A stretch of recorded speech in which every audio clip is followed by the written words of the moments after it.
Raising funding for your startup is a challenge. How much should you raise? Where do you find investors? And how do you pitch them? In this segment, How to Raise Funding for Your Startup, we'll answer those questions and more. Here are live outtakes with startup founders on how to raise funding. I hope you enjoy this episode. Welcome to Investor Connect, your guide to how to raise funding.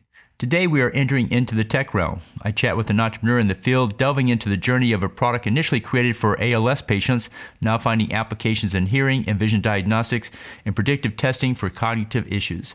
Our quest sheds light on the financial hurdles faced by their Dutch-based venture, securing $1 million with a $6 million valuation and a need for an additional $600,000. Explore the intricacies of securing investment and the strategic moves in navigating the funding landscape. Uncover how a neurology support system opens doors in the oncology and neurology markets. Stay tuned for insights in leveraging networks and tapping into angel investors and family offices. Join us as we navigate the subtle art of tech investments on Investor Connect. Hi, Jennifer. Thanks for joining. Hi, Hall. No problem. Nice to meet you. Nice to meet you as well. Are you there in the Netherlands or are you in the U.S.?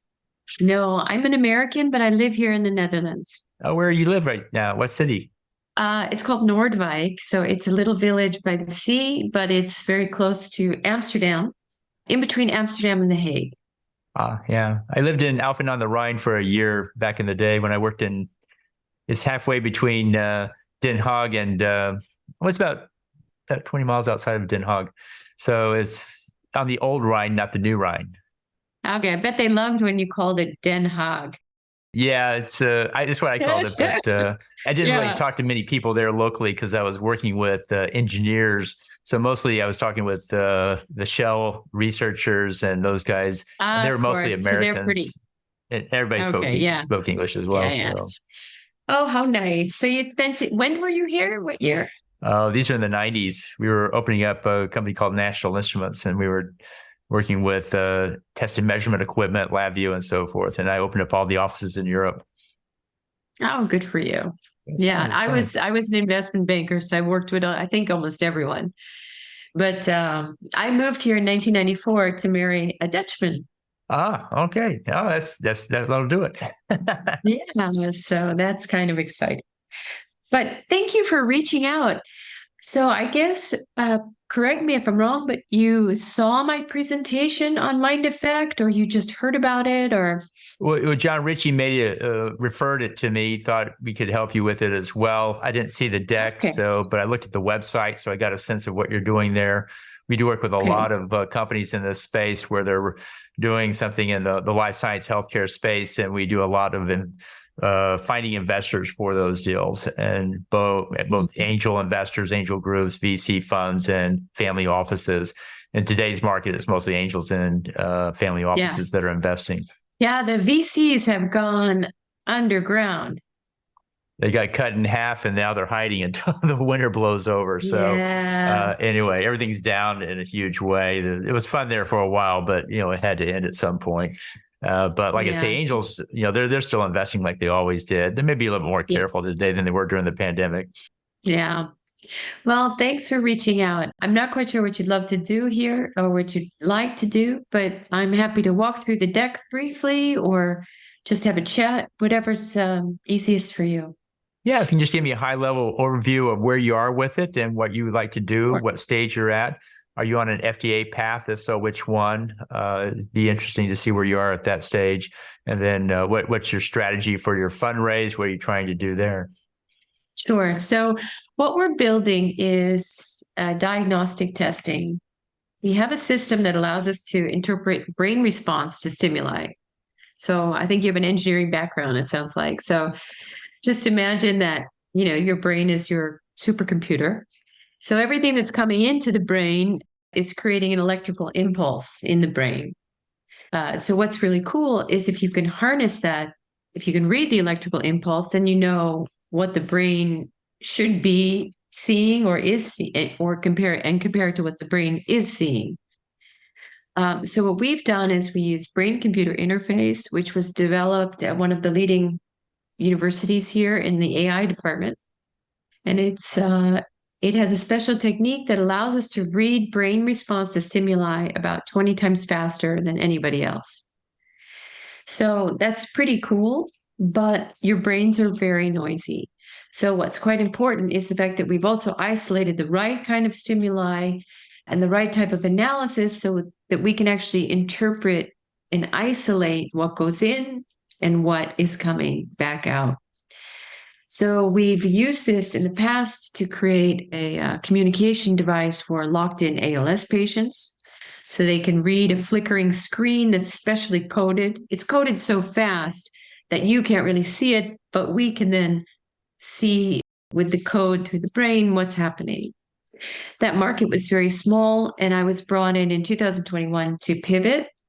And one of the really exciting uses is hearing and vision diagnostics. So we put in a coded sort of pulse into your ear or your eye. And because it's coded, it uses mobile technology. So we don't have to wait for the brain to then calm down basically the 4 seconds required before we put in the next pulse. We can do it one pulse every 200 milliseconds. Wow. Yeah, so it's really cool. More speed, as you know, means, more data. More data to crunch means you can do your test faster and you can do it more accurately. So we can do sort of a space age hearing test and vision test, but the focus right now is hearing within 10 minutes. So on your head, you have a great looking head, by the way. We always look at people's heads now because we're always looking for test subjects. But we put on a very simple band. I'll show you the video if you'd like. And within 10 minutes, you just watch a video, you say nothing, you do nothing. And we pipe in stimuli super fast, and we can read at the end exactly how well you could hear, as if you pushed a button 100 times. So while it's super cool for you or me, medically it wouldn't be so necessary. But just imagine the people who we really want to test, which is babies and infants or children who actually can't push the button very well. Also severely disabled people, or especially, and I've just wrote an entire deck on this for someone who's focused on dementia, the elderly. Mm-hmm. So they are waiting. Well, there's between 7 and 9 years too long with a hearing impairment before it is being treated. And that's leading to all sorts of unnecessary health issues. And one of the biggest, I don't know how, two of the largest are, it's been proven now to cause early onset of dementia by Johns Hopkins.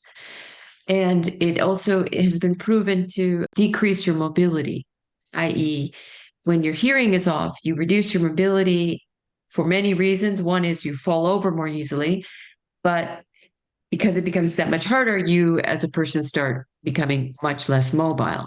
And this is not going to kill you, but it will make your last 20 years potentially pretty miserable and very expensive for the rest of us to pay for. Mm-hmm. So we're really excited about the use case, which is our first targeted market is the hard to test. So little kids, babies, and elderly, disabled. So surprisingly, it's almost more than 1.5 billion people globally, and around 250 million in our target market for Europe and the US. The system has been validated by the leading audiology research laboratory in Europe, Horzentrum at Oldenburg. That's where all the big hearing aid companies go, by the way. And we did have a paid pilot. We still have a paid pilot agreement with the number 3 largest hearing aid manufacturer in the world, GN Risa. So we've got lots of grants, lots of, early pilot revenue. And we've got a couple of very cool prototypes, but our most advanced is what's called the Aurora hearing diagnostic system.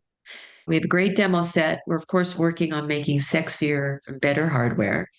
And we expect to start certification next year and bring it through Class 2 medical device 2A. So it's the lightest of the hard medical certifications. And we hope to come to market, at least here in the Netherlands, by the end of 2025. So to do that, as you know, I'm a banker, but you need to really fund till that big milestone. And that I calculated to be 3 million euro, which is, if I say it to a Dutch person, they start to cry because I don't know if you've recognize this, but Dutch people have a tendency to be pretty tight on funding and money and, all that kind of stuff. I don't know if that's something you picked up here, but it is, when I tell Americans, they're like, oh, yeah, that's a bargain. But the Dutch are like, sometimes they have a That's bit a of lot, yeah. a sticker shock. Yeah. But of that 3 million, the idea was 1.65 million in equity, 1.35 million in a Dutch government innovation loan. As of today, I have a syndicate of 1.06 million committed. I have a full data room. I have a due diligence memo from one of my investors, third-party due diligence coming out hopefully tomorrow or Monday. Huge financial models, lots of business plans, decks, you name it, I've got it. And I'm looking for around 600,000 more. Okay. Is it a Dutch company or Dutch entity or a U.S. entity? Dutch entity. It's a single tier Dutch BV. How's that compared to the Delaware C Corp model? I don't know. Okay. But I can ask. My husband's like a Dutch tax lawyer, so I'm sure he knows. But I'll put it on my list. I imagine there are, I can get back to you, but I'm sure he knows.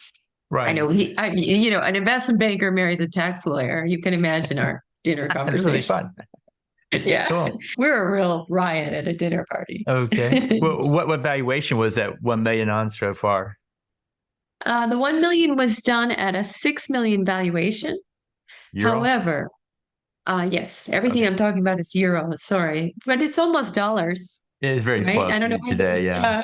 Yeah. I don't know where we are. I haven't checked it lately, but I suspect that I have a what's it called? A come to Jesus moment with my investors, and I suspect that will be lowered to 5 million. Okay. All right. Our last funding round was done in 2021 at a valuation of 4 million post money. And since then, I've signed and received or billed 600,000 of revenue to bring these pilots forward, as well as I've received 850,000 in grants. So I felt that the increase was justified. Plus, we have a great team that I've built. We've got a new patent coming out, and you have validated prototypes. So, but granted, 2021 was a little bit like, taking candy from a baby, and now it's like taking candy from a Tyrannosaurus Rex. That's right. They're not going to give it up If easy. that's even possible. So I think this is a brilliant product. It's hugely required. And I suspect not only will we serve the hard to test population, but we're going to take over the market. Because I don't know if you've had a hearing test lately, but if you went in for a hearing test and had to push a button 100 times, Right. you would feel like, seriously, this is the best we can do. Mm-hmm. So I suspect that the use case actually will grow significantly. In addition, this technology works for vision. And also we've got some other potential uses where it can be used for cognitive load monitoring, but those are very early stage. So product is hearing, and all my models are done on the hearing test. Are you accessing the U.S. market yet to sell or no? No, you can't sell till you have your certification. Oh, what path are you on for this? Class 2A. Class 2A? Okay. MDR 2A. When do you plan to reach that? End 2025. So I have a very good partner that can help me on the European side, where they'll actually take my certification and put it on their books. So to the notified bodies here in Europe, it looks like they're getting the certification. And as a result, they have their meetings already scheduled twice a year with them. So it helps with all the delays here in Europe that we've had. I don't know if you've heard about some of that, but it's called an MDR fast track. Oh, okay. So yeah, you're really going after the European market. You're not going to anything after the U.S. market at this point. You're not doing absolutely. No, we'll absolutely go to the United States. There's no question. I've already been in touch with Paul Orland. So he's vice chairman of the Hearing Health Foundation in the U.S. He was so excited. He sent me the magazine right away. And it had one of the articles was, "It's okay to cry during a hearing test." because people actually with a hearing problem, I mean, you and I aren't sensitive to it, but it's a really emotionally hard moment for people because Sure. you know you're failing no matter how hard you try. So I will definitely do it, but I could, look, we're a small company, so I need money to grow in order to be able to hire the people to start researching into the market to find the best entrants and things like that. Right. But we do have an excellent investor who I would be happy to introduce you to if we have a relationship. Their name is NLC, and they are the leading health tech venture builder here in Europe, and they're based in the Netherlands. NLC. Okay. No, it So sounds interesting. NLC.health. Yeah, they have around 100 ventures. Oh, wow. That's great. This is the Dutch market, but they're the big boys. There you And go. they're great networkers. So all I have to say is, okay, I'm ready to go for the States. Who do you have for me? So there's these stables of people that I can open the doors on once I'm ready to actually move forward. But right now, we're really focused on getting this round done, starting the certification, getting my team all settled to do finalize the R&D, get our hardware guys up and running, certification, and then, of course, the fun stuff, which is all the business development, marketing, all that kind of work. But that will come after the round. Okay. Well, so how much do you know about what we do? I know very little other than your emails. And then, of course, I looked you guys up, but I was interested because it didn't look like I had to pay you ever, which is at least how it's written. So, but I'm sure I missed something there. Yeah. So, we work very well with many of the companies that come from US Angels. If you do well there, you'll do well with us. We also do well with the Keiretsu companies. And at heart, what we're doing is investor relations and introductions. We're helping you find more investors for your deal. In this case, what I would do with your deal coming to the US or even in Europe is position it as a neurology support system. Yes, it can do more with babies and so forth, but if you look at the market for life science, the two big categories are oncology and neurology. If I just mention those two, I don't have to make the claim there's money there. If I mention anything else, maybe not cardiology, but anything else, I have to go prove there is a market and people will pay for it. Yeah, that's like this proving something that doesn't, that's very hard. Well, most people are trying to get to either clinical one or FDA approval, and then they're selling the business. And so, but even then, you still have to make the case that the product I'm building is going to generate enough revenue, recurring or otherwise, data analytics coming off of it, that I can actually find a buyer for it. There's a lot going on here. If you're capturing data through the auditory, you should also have a thought about how you're going to monetize the data. And data in healthcare is a big one. I'm not talking about the patient's name. I'm talking about it's a baby and it's got this temperature and it's got this and it's got these hearing characteristics. And over time, this therapy did this to it or had this impact on it. People will pay money for that type of causal data, so to speak. And so anybody that's doing anything, we had a middle ear device that was just funded through Keiretsu, and a third of their revenue was going to come from data monetization.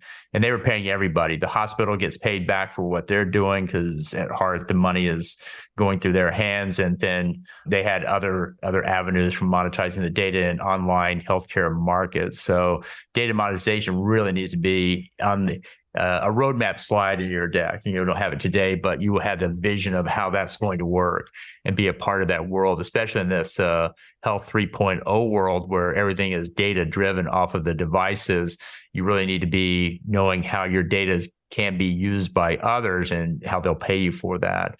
But like I say, going back to neurology, it's an easy case to make that there's money in neurology and there's people that will pay for our kind of services. There's reimbursement already in place. There's also Medicare in place. All these systems are ready to fund this when we get there. And that's the message investors want to hear. They want to know that I'm building something that is going to get dollars from not only the granting agencies, but also from the patient. And there are enough dollars to make it worth their while. So every other case, we have to, I have an orphan drug. We'll have to go prove that somebody would pay money for that. And that in some cases is hard because we don't know who that is. And then you have a visionary statement of who's going to buy the company 5-7 years down the road because you're at 20, 30, 40, 50, $100 million of revenue. And that's the thing that they would go. And it's half the time they're buying the data, not the actual product, but the product gives them the data. So they take that with them as well. So something to think about on that front. But back to what TIN does is we're basically running investor relation campaigns, and we're taking your pitch deck out to our network. We have some European investors. It's not a huge pool, but we do have some that we would go to. But in the US, we have 20,000. Angels, VCs, family offices, about a third each is what we have. And what we will put out to the entire list to see who expresses interest. Put a neurology component, you'll get a lot more than if you put auditory on it or both. And then we take those people and we start to try to invite them to our online events. Well, I've worked at National Instruments with technology, and I can tell you when I did auditory stuff, it was just the dollars just weren't as big as when it was in RF or the other applications because those markets are so much bigger. So we want to attach to the growth story or the big market if we can. And it sounds like you have paths to do that. But we're pitching online just like you did with US Angels. You'll log on, pitch. We do have in-person events and hybrid events in the US to go to as well. But we're in Austin, Texas. So we're 7 hours behind you there. And so you have to think about pitching at 9:00 at night because our events are in the afternoon, but maybe you're used to that by now. But the idea is after we do those pitches, we go through and we start working through our angel networks. We have some angel networks in Europe that might be of interest in this and they want to be a part of it. And then we go through syndicate funds and others. And then finally, we start lining up in-person events wherever they are, US or Europe, where there's interest, where people want to know more about this, but they're in Paris or in London, whatever, and we need to go and spend time with them to close the deal because they want to put a big chunk of money in. If it's a small $25,000, $50,000, usually that gets closed over Zoom calls in most cases because they just invest in the technology or the team and they're just putting something down and off they go. So if you have what was the structure of that term sheet? Is that a price round or is that a convertible note or something like that? It's preferred shares. Okay. So it's straight equity. So you already have a lead investor. It's already priced, so that's easily done. The terms are there. You see the diligence that the lead investor put in. And so what we need to kick off is a pitch deck, but later we'll look for the term sheet and the data room that people can access when they get to that stage. We don't share with anybody, just anybody, but for those who are ready, we want to make ourselves look like we're well put together. We do have a fee. It's $3,000 a month for a 3-month commitment, $9,000. Then it goes month to month thereafter. Most people coming to us are just like this. They're halfway through the raise, but they need more investors. And if you have access to other investors, then by all means go to them. But if you run out of investors, that's when people come to us. I've just ran out of network. I need more. That's how we got into it. We started back in 2009 under the name Texas Entrepreneurs Network because I had started 3 angel networks here and have found the challenge that people had with it and then started getting calls from outside the state wanting access to my network. And the common refrain was, well, I've talked to everybody in Chicago, now what? I've talked to everybody in Seattle, now what? Well, come to us and we'll help get you in front of more investors. And that's where we fit in. So if you can get Is the it 600. possible? Yeah. Is it possible to get U.S. investors in a Dutch BV? I think there are family offices and angels who would say, I just like the technology and do it. A venture capitalist will never put their money in. It has to be a Delaware C because all of their documents are based on Delaware C. If you decided to open up, you thought there was enough money there for follow-on rounds or whatever, you could open up a separate entity and or parent-child entity in the U.S. with the Delaware C and pick up that money. And if you wanted to access U.S. market, you really need to have a presence in the U.S., both to sell and raise funding.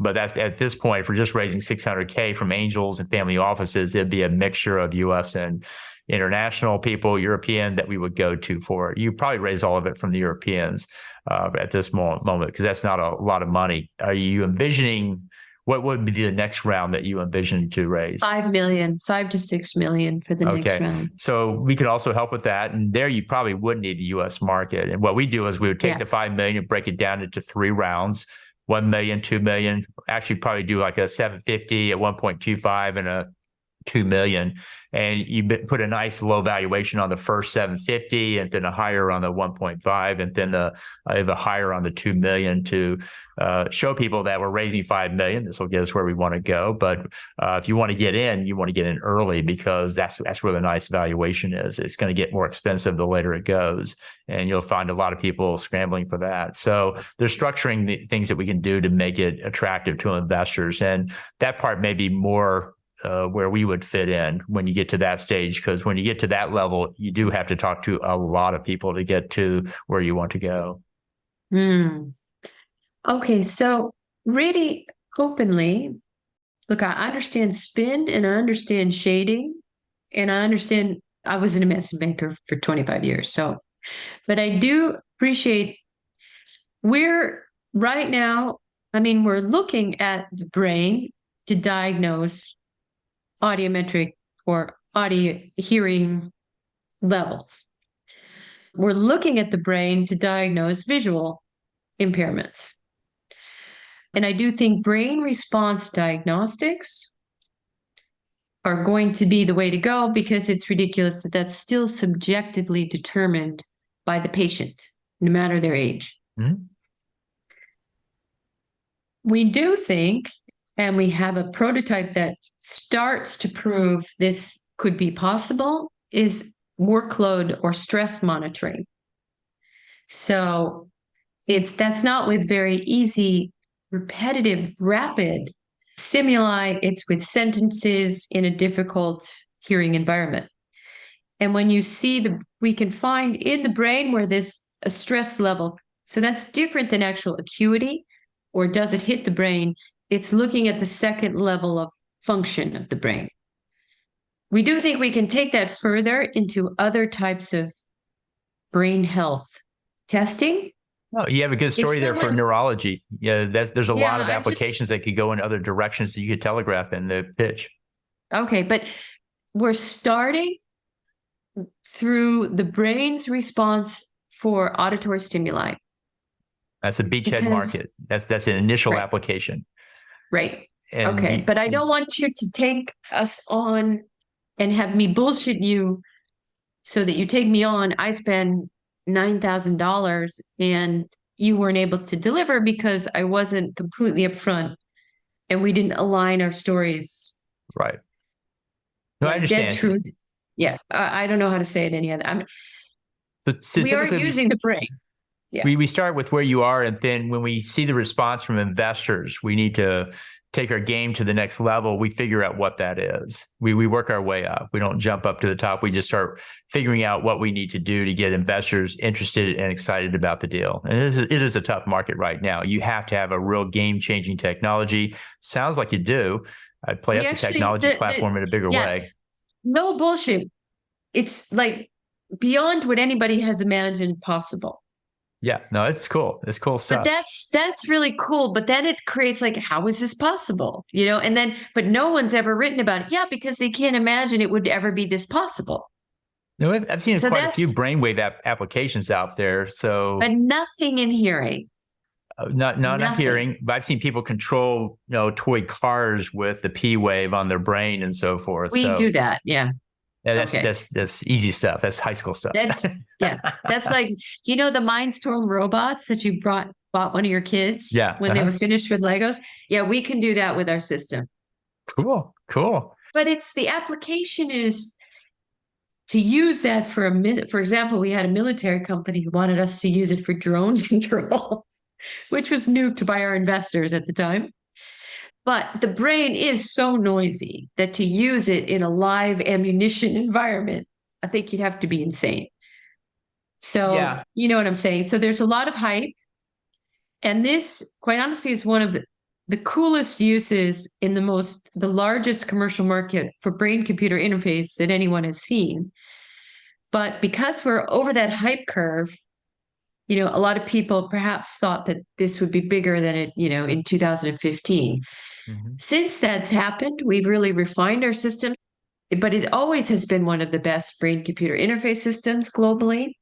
I think there's a guy on my LinkedIn who said, from Microsoft, who said that. I think you can even see it.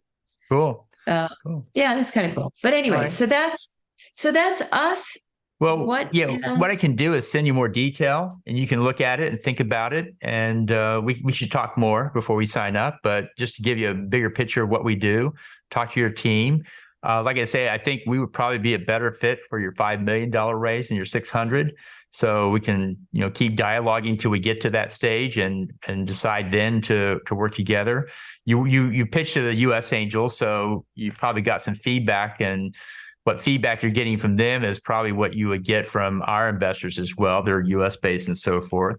I got 8 interested, but no one has come back with, I've sent the decks out and there's been no response since. Well, like I say, one thing I found is online is easy to open the dialogue, but in person is where you end up closing. And so that's the thing we built into our program is 3 months. First month, we're generating the list. Second month, we're pitching. Third month, we're closing. And you have to get into a point where we're going to be in your city at XYZ time. Love to meet with you and talk with you. And then it becomes, you'll see them engage. And we tell them that up front. We'll be back in 2 weeks to talk with you about it. We'll be in your area. Where are you located? And we find lots of concentrations in the Texas cities because we're there, the Bay Area, Chicago, and New York. If you just went those 4 cities, you could do very well with it and find investors like that. But yeah, no, I'm fine for, been there. I've done so many roadshows, but never been the, okay. Never been the one. I mean, of course I've pitched, but normally I'm the one bringing these guys around. That's funny. Okay. Okay. So, but actually, one other thing is that if just so you know, and actually I should have thought of this sooner, but since the way that the Innovatio credit loan works, it has to be matched with signed equity term sheets. So the original plan was 1.65 and 1.35 can only be 45% of the total amount for the loan. But since I'm only going to go at 1.05 million, then my Innovatio credit loan has to be scaled back. Mm-hmm. So I can't lever on top of that, I can't lever as high.